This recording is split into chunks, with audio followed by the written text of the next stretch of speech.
ଜଗତର ସମସ୍ୟା ଗୁଡ଼ିକୁ ଦେଖୁ,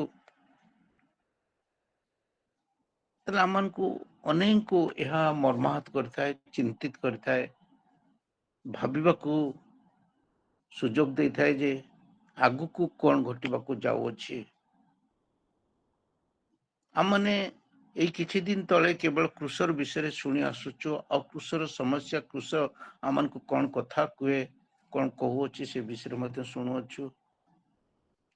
ମୁଁ ଯେତେବେଳେ ଏଇ ସବୁ ବିଷୟରେ ଚିନ୍ତା କରୁଥିଲି, ପ୍ରଭୁ ମୋତେ ଗୋଟେ କଥା କହୁଥିଲେ ଯେ ଆଗକୁ ଏପରି ସମୟ ଆସୁଅଛି ଯେଉଁ ସମୟରେ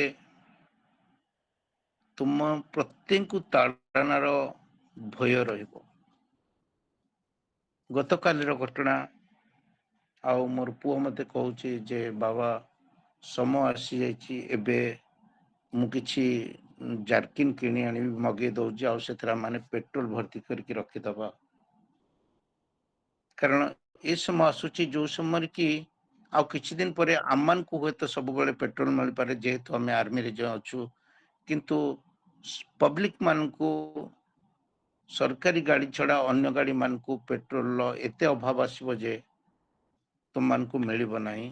ତେଣୁ କିଛି ସେଭ୍ କରିଦେଇ ରଖିଥିବା ସମସ୍ୟା ପାଇଁ। ଆଗାମୀ ସମସ୍ୟା ଯାହା ସବୁ ଆମେ ଚିନ୍ତା କରୁଅଛୁ ବା ଦେଖୁଅଛୁ, ଜଗତର ଅବସ୍ଥା, ଜଗତ ଏପରି ଅବସ୍ଥାକୁ ଗତି କରୁଅଛି ଯାହା ବାକ୍ୟ ଆମମାନଙ୍କୁ କହୁଅଛି ଯେ ସମୟ ସନ୍ନିକଟ, ପ୍ରଭୁ ଶୀଘ୍ର ଆସୁଅଛନ୍ତି। ଅନେକ ସମୟରେ ଏହା ଆମମାନଙ୍କୁ ଚେତାଇ ଦେଉଛି ଯେ ପ୍ରଭୁ ଶୀଘ୍ର ଆସୁଅଛନ୍ତି, କାରଣ ଯେଉଁ ସବୁ ଲକ୍ଷଣ ସବୁ ଦେଖାଯିବା କଥା ସେ ସବୁ ଲକ୍ଷଣ ଆଜି ଦେଖାଯାଉଅଛି। ଆମମାନେ ଯେତେବେଳେ ଚିନ୍ତା କରୁଅଛୁ ଯେ ଏସବୁ ଘଟଣା ମୋ ରାଜ୍ୟରେ ତ କେବେ ନଥିଲା, ମାନେ ଓଡ଼ିଶାରେ ଏପରି ଘଟଣା, ଏତେ ତାଡ଼ନା ଆଗରୁ କେବେ ନଥିଲା, ଏବେ ଯାହା ବଢି ଯାଇଅଛି। ଆମମାନେ ମୁଁ ଯେତେବେଳେ ପଢୁଥିଲି ଯେ ପିଲା ତ ଦେଖାଉଛନ୍ତି ଯେ ସେ ଲେଖୁଛନ୍ତି ଏଠି ଏ ଜନସାଧାରଣ ବିଦ୍ରୋହ କରୁଅଛି ବୋଲି ତୁମ୍ଭେମାନେ ଏହାକୁ ଆମ୍ଭ ନିକଟକୁ ଆଣିଥିଲ, ଆଉ ଦେଖ ଆମ୍ଭେ ତୁମ୍ଭମାନଙ୍କ ସକ୍ଷତରେ ଏହାକୁ ପ୍ରଶ୍ନ କରି ତାହା ବିରୁଦ୍ଧରେ ତୁମ୍ଭେମାନେ ଯେ ସମସ୍ତ ଅଭିଯୋଗ କରୁଅଛ ସେପରି କୌଣସି ଦୋଷ ଏହାଠାରେ ପାଇଲୁ ନାହିଁ, ହେରୋଦ ମଧ୍ୟ ପାଇନାହାନ୍ତି। ହେରୋଦ ପିଲା ତ ପରସ୍ପର ବିରୋଧୀ ଥିଲେ, ଦୁଇ ଜଣ ଯାକ ଶାସନକର୍ତ୍ତା ଥିଲେ, ଶାସନକର୍ତ୍ତା ଆଉ ରାଜା। ସେମାନେ ଏଇ ବିଷୟରେ ପରସ୍ପରର ବନ୍ଧୁ ହୋଇଯାଇଥିଲେ। କିନ୍ତୁ ପିଲାତ କହୁଛନ୍ତି ହେରୋଦ ମଧ୍ୟ ଏହାଠାରେ କୌଣସି ଦୋଷ ପାଇନାହାନ୍ତି, ମୁଁ ମଧ୍ୟ ପାଇନାହିଁ। ନିର୍ଦ୍ଦୋଷକୁ ଦଣ୍ଡ ଦେବା ଆଇନ ସମ୍ମତ ନୁହେଁ। କିନ୍ତୁ ଆମମାନେ ଯେତେବେଳେ ସେଇ 23 ପଦ ପଢୁଛୁ, ସେଟା ଲେଖାଯାଉଛି ଆଉ ସେମାନଙ୍କ କୋଳାହଳର ଜୟ ହେଲା। ଏସବୁର ଜୟ ପଛକୁ ଯେତେବେଳେ ଆମେ ଚିନ୍ତା କରୁ, ପରମେଶ୍ୱରଙ୍କର ଯୋଜନା ଥିଲା। ଦୀର୍ଘ 600 ବର୍ଷ ପୂର୍ବରୁ ପ୍ରଭୁଙ୍କର କୁଶାର୍ପିତର ଦିଶା ଭବିଷ୍ୟତ ବକ୍ତା ଲେଖୁଛନ୍ତି 53 ପର୍ବରେ ତାଙ୍କର ଜନ୍ମ ଏବଂ ମୃତ୍ୟୁ ବିଷୟରେ କହୁଛନ୍ତି ଯେ ପ୍ରାଣଦଣ୍ଡ ଯୋଗ୍ୟ କିଛି ନ କରିଥିଲେ ମଧ୍ୟ ତାଙ୍କୁ ନୀରବ ମେଷ ତୁଲ୍ୟ ତାଙ୍କୁ କରାଯିବ, ତାଙ୍କୁ ହତ କରାଯିବ, ସେ ଆମମାନଙ୍କ ପାଇଁ ହତ ହେବେ, ସମସ୍ତ ପାପକୁ ସେ ବୋହି ନେବେ। ଏହା ଈଶ୍ୱରଙ୍କର ଯୋଜନା ଥିଲା। ଈଶ୍ୱର ଚାହାନ୍ତି ଯେ ଆମମାନେ ଏ ସମସ୍ତ ଜଗତର ପାପ ମଧ୍ୟରୁ ବାହାରି ଆସୁ। ଈଶ୍ୱର ଚାହାନ୍ତି ଯେ ଆମମାନେ ଜୀବନରେ ଯେତେ ପାପ କରୁଛୁ ତାହାକୁ ସେ ଏକାଥରକେ କ୍ଷମା କରିଦେବେ, ଆଉ ସେଇ କ୍ଷମା କରିବା ପାଇଁ ରକ୍ତର ଆବଶ୍ୟକତା ପଡ଼ିଲା। ଆଉ ସେ ରକ୍ତ କାହାର ରକ୍ତ? ନିଜ ପୁତ୍ରଙ୍କର।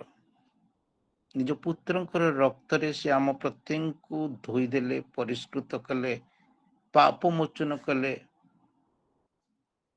ପୁଣି ଆମମାନଙ୍କୁ ପ୍ରସ୍ତୁତ ହେବାକୁ ଦେଲେ, ନିଷ୍ପାପ ହେବାକୁ ଦେଲେ।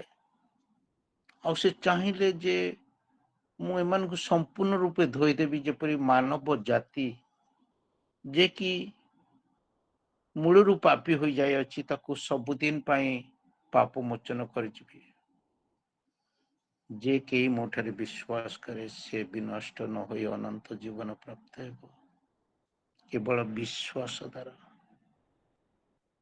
ଆଉ ଯେତେବେଳେ ସେ ପଦଟି ମୁଁ ପଢୁଥିଲି ଆଉ ମୁଁ ସେ ପ୍ରକାଶିତ ବାକ୍ୟ ମତେ ଚିନ୍ତା କରି ଆଣୁଥିଲା, ମୁଁ କଣ ସତରେ ରକ୍ଷା ପାଇଯିବି କି? କିନ୍ତୁ ପ୍ରକାଶିତ ବାକ୍ୟ ଯେତେବେଳେ ଆମମାନଙ୍କୁ ସେ ବିଚାରର ସମୟକୁ କଢେଇ ନଉଥିଲା, ଆଉ ସେତେବେଳେ ମୁଁ ଦେଖୁଥିଲି ଯେ ପ୍ରକାଶିତ ବାକ୍ୟର 22 ପର୍ବରେ ଶେଷ ପର୍ବ ଆଉ ଶେଷ ଅବସ୍ଥାରେ ଲେଖା ଯାଉଅଛି 12 ପଦରେ, ଦେଖ ଆମ୍ଭେ ଶୀଘ୍ର ଆସୁଅଛୁ, ପ୍ରତ୍ୟେକ ଲୋକକୁ ତାହାର କର୍ମାନୁସାରେ ଫଳ ଦେବାକୁ ଆମ୍ଭର ପୁରସ୍କାର ଆମ୍ଭ ସଙ୍ଗରେ ଅଛି। ଆମ୍ଭର ପୁରସ୍କାର ଆମ୍ଭ ସଙ୍ଗରେ ଅଛି, ତାହାର କର୍ମାନୁସାରେ ଫଳ ଦେବା ପାଇଁ। ଆଜି परमेश्वर चाहती जे आमने जेते विश्वासी अच्छु, जे विश्वास करियछु, ताले कोन आमनकर आचरण बदली अछि कि आमने पुणी सेई परमेश्वरଙ୍କର समस्त आश्चर्य कर्म देखिछु। परमेश्वर आमनको जेते अनुग्रह करछन्ति ताहाकु आमने निज जीवन रे अनुग्रह को ग्रहण करिछु, तथापि आमने बड़ पटे जिद धरुचु, कोलाहल करुचु और कहूचु जे तांको क्रूसरे चढ़ाओ।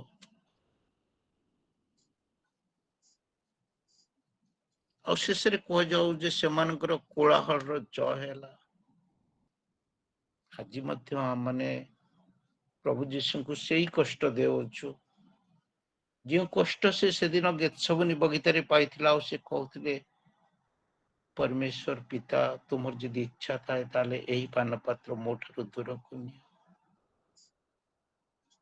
जगतर पाप को मोठरू दूर को नियो, मु यहाकू पीबी आ संपूर्ण रूप रे पापरे निज जीवन को अन्य पाई धोई देबी, सबु रक्त को निगाड़ी देबी। एहीपरि समस्या जितेबाला आसी अछि आजिर समय रे मु चिंता करथली क्रूस मते कोन कथा कहूची, क्रूस आज मो जीवन पई कोन कथा कहूची। जदि से 31 पद को माने देखो छु आउ आगामी समय को अपेक्षा करो छु, आगामी दिन गुडी को चिंता करो छु, जेपरि से 31 पद लिखा होची, कारण लोके जदि सतेज वृक्ष प्रति यह करती तेबे शुष्क वृक्ष प्रति कोन न घटिबो। आज आमने निज निज को प्रश्न करू, आमने सतेज वृक्ष अवस्था रे अछु ना शुष्क वृक्ष ऊपर अछु। जेतेबेले सतेज वृक्ष प्रति आज एहीपरि घटना घटुअछि, जेतेबेले प्रभुंकर दास मानक प्रति एते ताड़ना आसुअछि, जेतेबेले प्रभुंकर लोक मानक प्रति एते परीक्षा प्रलोभन आसुअछि, जेतेबेले विश्वासी मानक जीवन रे एते परीक्षा प्रलोभन आसुअछि, सेतेबेले मु निजको से जगह थोई मु चिंता करे जे मो पई कोन समस्या आसुअछि, आ प्रभुंकर से क्रूसिफिकेशन मो पई कोन मत रखुअछि। आज जितेबाला मुझे विषय चिंता करुली, मो जीवन रे से प्रभुंकर क्रूसिफिकेशन रो महत्व कौन आसी अछि। के जदि पढ़ी पाड़े रोमी 5:8 पढ़ीदेवे टिके, मु 4टी विषय देखि मो जीवन रे ताहा किपरि कार्य करुअछि। रोमी 5 पर्व 8 पद, किंतु आम्भे माने पापी थिबा समय रे सुधा ख्रीष्ट जे आममानक निमंते मृत्यु भोग कले, से सेथिरे ईश्वर आममानक प्रति आपणा प्रेम सप्रमाण करुअछंती। से तांकर प्रेम सप्रमाण करुछथि। आमे पापी थिबा अवस्था रे से आमन को प्रेम कले। मु जेतेबेले पाप करुअछि, पाप पापी बोली निजको जानुअछि, अनुभव करुअछि, बुझुअछि, से समय मध्य मते केही घृणा करिनाहंती। मु परमेश्वर मते बाहर करिनाहंती कि मते तांको प्रेमरू बाहर को बाहर कर देनाहंती। से मते प्रेम करिसंती, आउ क्रूसरे से तांकर निबिड़ प्रेम को प्रकाश करिसंती। ଆଉ ସେ ମନୁଷ୍ୟ ଜାତିକୁ ଏତେ ପ୍ରେମ କରିଛନ୍ତି ଯେ ତାଙ୍କର ସୃଷ୍ଟ ମନୁଷ୍ୟକୁ ଏତେ ପ୍ରେମ କରିଛନ୍ତି ଯେ ସେ ଚାହାନ୍ତି ଯେ ମନୁଷ୍ୟ ଜାତି ସମ୍ପୂର୍ଣ୍ଣ ରୂପରେ ରକ୍ଷା ପାଇଯାଉ। ଆଉ ସେଇଥିପାଇଁ ସେ ତାଙ୍କର ସବୁ ରକ୍ତ ଢାଳି ଦେଲେ। କାରଣ ତାଙ୍କର ସେଇ ଅତି ନିବିଡ଼ ପ୍ରେମକୁ ସେ ଆମ ପ୍ରତ୍ୟେକଙ୍କ ଜୀବନରେ ପ୍ରକାଶ କରିବାକୁ ଚାହାନ୍ତି। ଆମମାନେ କେବଳ ବିଶ୍ୱାସ କରିବା ଦ୍ୱାରା, କେବଳ ତାଙ୍କଠାରେ ଭରସା କରିବା ଦ୍ୱାରା, କେବଳ ତାଙ୍କ ପାଖେ ସମର୍ପିତ ହେବା ଦ୍ୱାରା ତାଙ୍କର ସେଇ ନିବିଡ଼ ପ୍ରେମକୁ ଅନୁଭବ କରିପାରିବା। କାରଣ ସେ କ୍ରୁଶରେ ମୋ ପାଇଁ, ଆପଣମାନଙ୍କ ପାଇଁ, ଆମ ସମସ୍ତଙ୍କ ପାଇଁ ଜୀବନ ଦେଇଛନ୍ତି। ଆଉ ସେ ଜାଣିଥିଲେ ଯେ ମତେ ପରମେଶ୍ୱର ଏଇଥିପାଇଁ ପଠେଇଛନ୍ତି, ମୁଁ ଏ ଜଗତକୁ ଏଇଥିପାଇଁ ଆସିଅଛି। 2000 ବର୍ଷ 600 ବର୍ଷ ପୂର୍ବରୁ ଯେଶାୟା ଭବିଷ୍ୟତ ବକ୍ତା କହିଥିଲେ ଖ୍ରୀଷ୍ଟ ଆସିବେ ବୋଲି। ଆଉ ସମସ୍ତ ଜିହୁଦୀ ଜାତି ବିଶ୍ୱାସ କରୁଥିଲେ ଯେ ଖ୍ରୀଷ୍ଟ ଆସିବେ ଆଉ ଆମମାନଙ୍କୁ ଏ ରୋମିଓ ଶାସନ ବିରୁଦ୍ଧରେ, ଆମମାନଙ୍କୁ ରୋମିଓ ମାନଙ୍କର ତାଡ଼ନା ବିରୁଦ୍ଧରେ, ଯୋଉମାନେ କି ସେଇ ସମୟରେ ଜିହୁଦୀ ମାନଙ୍କ ଉପରେ ତାଡ଼ନା କରୁଥିଲେ, ତାଙ୍କ ଉପରେ ରାଜତ୍ୱ କରୁଥିଲେ, ତାଙ୍କଠାରୁ ରକ୍ଷା କରିବେ। ଆଉ ସେମାନେ ଖ୍ରୀଷ୍ଟଙ୍କୁ ଅପେକ୍ଷା କରିଥିଲେ। ସେଦିନ କେବଳ ନୁହେଁ, ଆଜି ମଧ୍ୟ ଜିହୁଦୀ ମାନେ ତାଙ୍କର କାନ୍ଥରେ ଗୋଟେ ବଡ଼ କାନ୍ଥ ଅଛି, ଆପଣ ଇସ୍ରାଏଲ କଲେ, ଆଉ ସେଠି ମୁଣ୍ଡ ପିଟି ପିଟି କହନ୍ତି ଯେ ଖ୍ରୀଷ୍ଟ କେବେ ଆସିବେ ବୋଲି। ସେମାନେ ପ୍ରଭୁ ଯୀଶୁଙ୍କୁ ଖ୍ରୀଷ୍ଟ ବୋଲି ବିଶ୍ୱାସ କରନ୍ତି ନାହିଁ। ସେଇ ଚିନ୍ତା, ସେଇ ଅପେକ୍ଷା ସେମାନେ କରିଥାନ୍ତି ଯେ ଖ୍ରୀଷ୍ଟ କେବେ ଆସିବେ, ଯିଏ କି ତାଙ୍କର ତ୍ରାଣକର୍ତ୍ତା, ଯିଏ କି ତାଙ୍କୁ ରକ୍ଷା କରିବେ। ଜିଓନିଷ୍ଟ ଫଲସୁଡ୍ ବୋଲି ଗୋଟେ ଗପ ବହିରେ ଲେଖାଯାଏ। ଜିହୁଦୀ ମାନଙ୍କର କିପରି ଭୁଲ ଚିନ୍ତାଧାରା, ଏ ପର୍ଯ୍ୟନ୍ତ ସେମାନେ ପ୍ରଭୁ ଯୀଶୁଙ୍କୁ ଖ୍ରୀଷ୍ଟ ବୋଲି ଗ୍ରହଣ କରିପାରି ନାହାନ୍ତି। କିନ୍ତୁ ବାକ୍ୟରେ ପ୍ରଭୁ ଯୀଶୁ କହୁଛନ୍ତି, ଆଉ ଯେ କି ତାଙ୍କ ଠାରେ ବିଶ୍ୱାସ କରେ ସେ ବିନଷ୍ଟ ନ ହୋଇ ଅନନ୍ତ ଜୀବନ ପ୍ରାପ୍ତ ହେବ। ଆମମାନେ ସମସ୍ତେ ଅପେକ୍ଷା କରିଥାଉ କେତେବେଳେ ଆମମାନେ କେବଳ ସେଇ ମୃତ୍ୟୁ ପରେ ଗୋଟେ ଜୀବନ ଅଛି, ଯୋଉ ଜୀବନ ଶେଷ ନଥାଏ, ଯୋଉ ଜୀବନ ଅନ୍ତ ନଥାଏ, ସେଇ ଅନନ୍ତ ଜୀବନ ସହଭାଗୀ ହେବୁ ଯେତେବେଳେ ଆମମାନେ ପରମେଶ୍ୱର ପ୍ରଭୁ ଯୀଶୁଙ୍କ ଉପରେ ବିଶ୍ୱାସ କରିବୁ। ସେ ହଉଛନ୍ତି ମୋ ପାଇଁ ଖ୍ରୀଷ୍ଟ, ସେ ହଉଛନ୍ତି ମୋର ତ୍ରାଣକର୍ତ୍ତା, ଯେ କି ମତେ ସମସ୍ତ ଜଗତର ପାପ ମଧ୍ୟରୁ, ଏ ସମସ୍ତ ଶାରୀରିକ ପାପ ମଧ୍ୟରୁ ରକ୍ଷା କରିବେ। ମନୁଷ୍ୟ ଏଇ ଶରୀର ଯେତେବେଳେ ଧରିଛି ସେତେବେଳେ ସେ ପାପକୁ ମଧ୍ୟ ଧରିକି ଆସିଛି, କିନ୍ତୁ ଏଥିରୁ କେବଳ ରକ୍ଷା କରିବା ପାଇଁ ସେଇ ନିବିଡ଼ ପ୍ରେମ ପରମେଶ୍ୱରଙ୍କର, ଯାହାକି ସେ ଆମମାନଙ୍କୁ ପୁତ୍ର ହିସାବରେ ଆସି ସମସ୍ତ ପାପ କ୍ରୁଶରେ ବୋହି ନେଲେ ଆଉ ଆମମାନଙ୍କ ପାଇଁ ରକ୍ତ ଝରେଇ ଦେଲେ। ଆଉ ସେଇଥିପାଇଁ ସେ ରୋମୀ 5:8 କହିଲି ତାଙ୍କର ନିବିଡ଼ ପ୍ରେମ, ହିଜ୍ ଓନ୍ ଲଭ୍ ଫର୍ ଅସ୍, ତାଙ୍କର ନିଜସ୍ୱ ପ୍ରେମ ଆମ ପ୍ରତ୍ୟେକ ପାପୀ ମାନଙ୍କ ପାଇଁ। Christ died for us, ଖ୍ରୀଷ୍ଟ ଆମ ପ୍ରତ୍ୟେକ ପାଇଁ ମୃତ୍ୟୁବରଣ କଲେ। କାରଣ ସେ ପୂର୍ବରୁ ନିରୂପିତ ହେଇଥିଲା ଯେ ସେ ଆମମାନଙ୍କର ପାପ ବହି ନେବେ ବୋଲି। ଦ୍ୱିତୀୟ ବିଷୟ ଯାହା ମତେ ତାଙ୍କର କ୍ରୁସିଫିକେସନ, ତାଙ୍କର କ୍ରୁଶ ବିଷୟରେ କୁହେ, ଆଉ ସେ କ୍ରୁଶ ମତେ କୁହେ ସେ ମୋର ସମସ୍ତ ପାପ ବୋହି ନେଲେ, ସେ ପାପର ଭାର ନେଇଗଲେ, ପାପର ବେତନ ନେଇଗଲେ, ପ୍ରାଇସ୍ ଅଫ୍ ଦ ସିନ୍। ଆମେ ଯଦି ପ୍ରଥମ ପିତର 2:24 କୁ ପଢୁ, ଏଇ ଯଦି ପଢିଦେବେ ପ୍ରଥମ ପିତର 2:24, ଏଠାରେ ଏହିପରି ଲେଖାଯାଏ, ଆମ୍ଭେମାନେ ଯେପରି ପାପ ପ୍ରତି ମୃତ ହୋଇ ଧାର୍ମିକତା ନିମନ୍ତେ ଜୀବନ ଯାପନ କରୁ, ଏଥି ନିମନ୍ତେ ସେ ଆପେ କ୍ରୁଶ ଉପରେ ନିଜ ଶରୀରରେ ଆମ୍ଭମାନଙ୍କର ସମସ୍ତ ପାପ ବହନ କଲେ, ତାହାଙ୍କ ପ୍ରହାରରେ ତୁମ୍ଭେମାନେ ସୁସ୍ଥ ହୋଇଅଛ। ଆମ୍ଭେମାନେ ଯେପରି ପାପ ପ୍ରତି ମୃତ ହୋଇ ଧାର୍ମିକତା ନିମନ୍ତେ ଜୀବନ ଯାପନ କରୁ, ईश्वर चाहती आम गोटे ट्रांसफर जीवन कटू आम मैंने गोटे नूतन जीवन कटू आम मैंने गोटे बदलाव जीवन कटू जदि आम मैंने निजको पापी बोली परमेश्वर पाखे थोइचु निजको पापी बोली आम मैंने अनुभव कर परियछु ताले आमे पाप प्रति मृत होई धार्मिकता निमंते जीवन यापन करू एथि निमंते से आपे क्रूस उपरे निज शरीर रे आम मान समस्त पाप बहन कले तो पाउल जिते बड़े चिंता करछंती आउ से आम मान को कहउछंती जे प्रभु जीशु जे कि निष्पाप थिले से आम समस्त पाप बही नेबा चाहिए आठारे पितर लिखुंट जे से आम समस्त पापर प्राइज दे देछंती जिते पाप आम करिछु कि जेते पाप आगो को आम करबा जेतबेला आम माने ताको पाखरे निजको थोई देबा निजको समर्पित करबा निजर पाप को स्वीकार करबा सेतबेले सेंकर पाप रो वेतन जहाँ सब प्राइस से सबु से क्रूस उपरे बही नहीं और से आम मान को समस्त रक्त रे धोई देछंती परिष्कृत करछंती निष्पाप करछंती आ मो जीवन रे आपण मान जीवन रे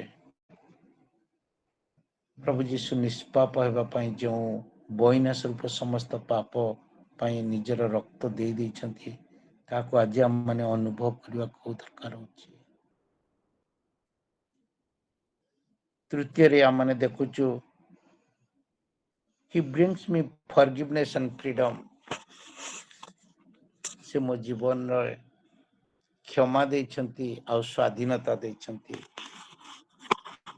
हमें पापर बंधन भितर बांधी जाई थाओ एपरी बांधी थाओ जे आमने सेतिर बाहर पारि न थाओ आमे जदि एफिसियो 1:7 देखिबा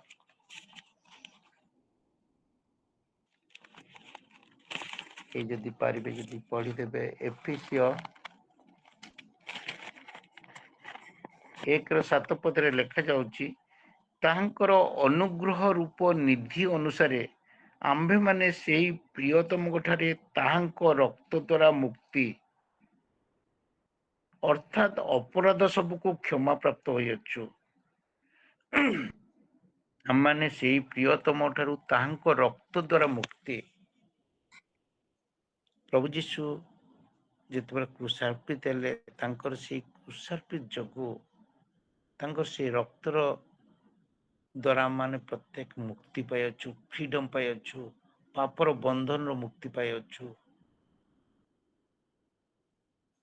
आ सेटा तांको एते कष्ट देथला गेत्सेमनी बगीचा रे जे परमेश्वर समस्त जगतर पाप मो शरीर रे मो बोहिबाकू तुमे कहउछ तुमे मते निरूपण करियछ आ से तांकर क्रूस को बोहि नहीं चली कोरोड़ा माड़ खाई चली रक्त झरी चली जिते क्रूसार्पित हेले तांकर हाथ रे कंटा मरा जाइछि तांकर मुंड रे कंटा पिंधा जाइछि तांको पाद रे कंटा मरा जाइछि आउ तांको देह शरीर झुली रही अछि आ से कष्ट को से शारीरिक भाव रे अनुभव करछंती किंतु तांको मन पड़छि परमेश्वर मोर पिता मते काहे की निरूपित करछंती मोर पिता काहे की मते पठेइछंती मो पिता आज जगतर समस्त पाप मो शरीर रे बोहि नबाकू चाहछंती कारण समस्त जगत को स्वाधीनता देवी अनेक देश स्वाधीनता पाइला पर तांकर स्वाधीनता दिवस पालन करती पृथ्वी रे आ ख्रिस्टियन माने पालन करती जतबेले पापर बंधन रु मुक्ति पाती से आनंद को निज जीवन रे अनुभव करती मुक्तिर स्वाद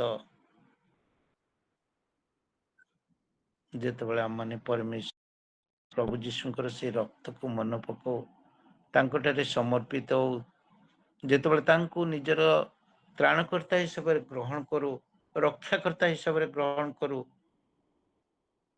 जे कि आम समस्त पाप को रिडीम करती धोई दियंती परिष्कृत करती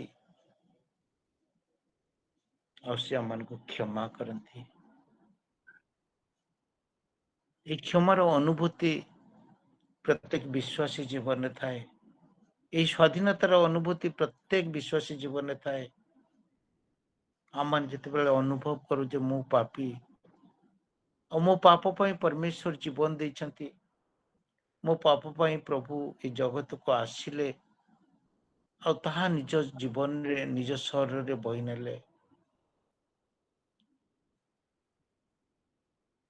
आउ सेथिपाई परमेश्वर चाहती जे मु मध्य तांको भली आचरण देखाए। मु मध्य तांको भली सेहीपरि व्यवहार करे, सेहीपरि क्षमा दिए अन्य मन को, सेहीपरि अन्य मन को प्रेम करे, सेहीपरि मु अन्य मन को ठरे प्रभु जीशु जेपरि व्यवहार देखौतले सेहीपरि व्यवहार देखाए।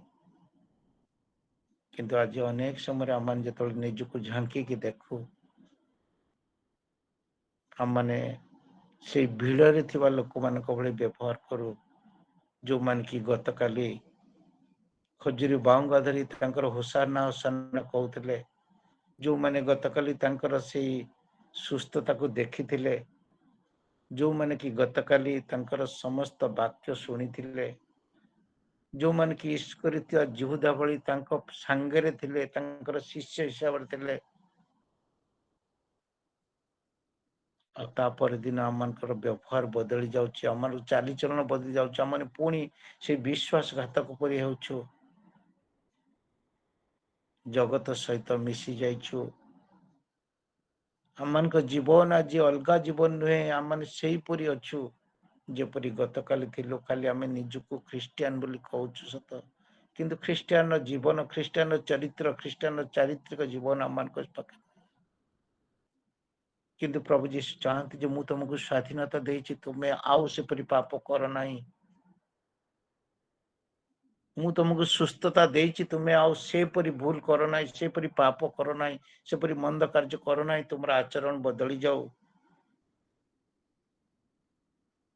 आउ चतुर्थ मते देखाए to live a transform life, गोटे ट्रांसफॉर्म माने गोटे परिवर्तित जीवन काटिबा पाई ता मते आज कथा कुए। प्रभु जीशु जेतल कुसाती तेले सेतबेले सी चिंताधारा और से वाक्य पाखु आज मते देखुथिली जेपर लिखा जाए 31 पदरे, कारण लोके यदि सतेज वृक्ष प्रति यह करती तेबे शुष्क वृक्ष प्रति कौन न घटिब। आगु को मते देखी दिए जे यदि सुखी जाइथिबा गछ सतेज गछ को कटा जाउची ताले शुष्क होइथिबा गछ को कौन न हबो। आज मु कौन शुष्क हो जाइछि जे मते कटा हो जाई पारे। आज जदि आम माने निज जीवन को आम देखू चिंता करू किपरि जीवन मु आज काटुची, मु आज कौन सुखिला हो जाइछि कि मोर प्रथम प्रेम आज फिका पड़ जाइछि कि। मु जेतबेले प्रभु को प्रथमे जानिली सेतबेले जेतबेले ग्रहण कली सेतबेले जेपरि मु विश्वास करथि, मो भरोसा थिला आ सेतबेले मो जीवन जेपरि थिला, आज कौन पुणी से जगतर ये समस्त चिंताधारा रे जगतर मोहमाया रे मु आज जगत भितर बुड़ी रही जाइछि ना मु गोटे पृथ्वीकृत जीवन काटुची, मु गोटे ट्रांसपोर्ट जीवन काटुची कि मु गोटे परिवर्तित जीवन काटुची कि। आज परमेश्वर मो ठारू आशा करते मु गोटे ट्रांसपोर्ट जीवन परिवर्तित जीवन काटे पारि। प्रभु से क्रूसर कष्ट सही आज आम मन को कहउचंती मु तो पई सब रक्त ढरे झळई देछि, टोपे भी रक्त मो देहरे आज नाही। ये सबू तोर पाप को धोई देथिला, तू तो परिष्कृत थिलु, तू आज पुणी कौन पई जगतर होई जाइछु। तू आज पुणी जगत को कहीं भय कर व्यवहार करुछु। तोर कौन भरोसा नहीं आगामी प्रति समय भार मो पाखे तू सुरक्षित रहिबु बोली, मु तोर दायित्व नहीं बोली, मु तोर आंगुठी धरी हाथ धरी आग को कढ़ी नेबी बोली। ए जगत रे जेतिक दिन तू रहबू ता तो पई बहुत शॉर्ट, बहुत अल्प। तो पई अनंत जीवन पड़ी अछि जार शेष हेब नाही। और से अनंत जीवन में केवल तू आनंद ही आनंद, आनंद ही आनंद पाइबू, खुशी खुशी पाइबू। तो पाखे रोग नथिबो, शोक नथिबो, ताड़ना नथिबो, कौनसी कष्ट नथिबो। तू गोटे परिवर्तित जीवन काटिबू। हम मन को वाक्य कुए हम माने मृत्यु पर गोटे परिवर्तित हो जिबा।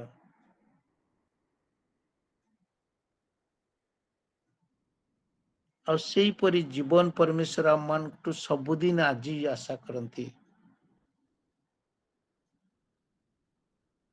मत्ती 16:24 मैंने देखो,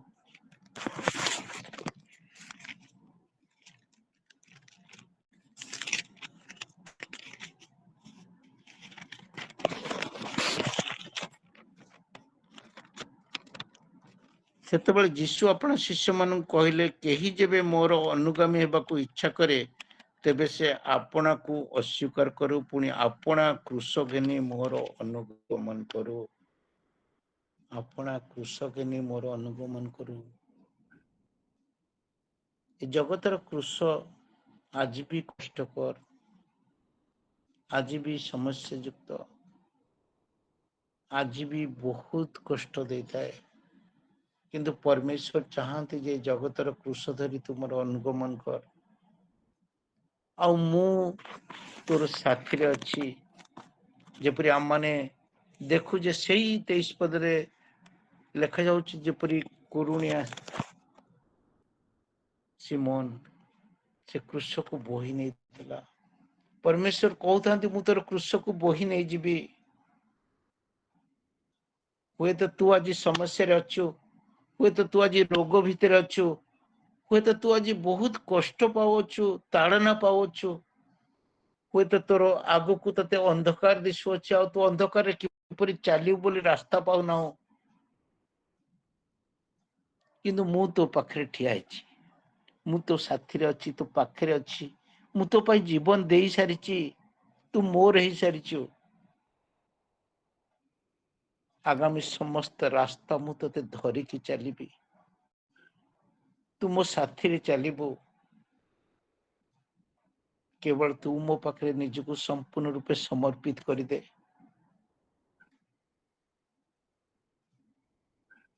हुए तो शारीरिक कष्ट आसी पारे, हुए तो अनेक लज्जा आसी पारे, हुए तो अनेक ताड़ना आसी पारे, हुए तो जीवन रे अनेक विभाजन आसी पारे, समस्या आसी पारे, किंतु सबु थेरे मु तो पाखरे अछि।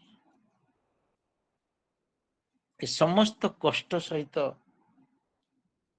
ए समस्त ताड़ना सहित तू जे जो भरोसा मु तते देइछि ताको ग्रहण करियछु, मो पाके समर्पित हेछु।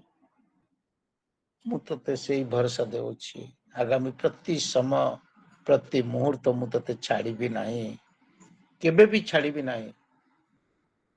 आ से भरोसा जोगु आज परमेश्वर मो सहित रे मते कथा कहती, मते भरोसा दियंती। तोर चक्षुर लुह मु देखिछि, तो क्रंदन मु शुणिछि, तोर कष्ट मु देखिछि। हुए तो सुप्रीम कोर्ट तो मान को से सुजोग न दे पारे, हुए तो भारत सरकार न दे पारे, हुए तो पृथ्वी जगत न दे पारे, किंतु मु तते निश्चित रूपे से ही सुजोग दउछि, से भरोसा दउछि जे तोते मु केबे भी छाड़िबी नाही। तते आज आचरण रे बदलैबाकू पड़िबो, तते आज गोटे नुआ जीवन काटिबाकू पड़िबो, तते आज गोटे परिवर्तित जीवन काटिबाकू पड़िबो। प्रभु आज आम को प्रत्येक को आह्वान करती, मु तो पई क्रूस रे सब रक्त झरे देछि, तू गोटे नुआ आचरण जीवन काट, मु तो पई सेई अनंत जीवन धरिकी रहिछि, आ तू देछि। प्रभु ये छोट वाक्य आम प्रत्येक कथा कहतु, आशीर्वाद करतु। आमेन।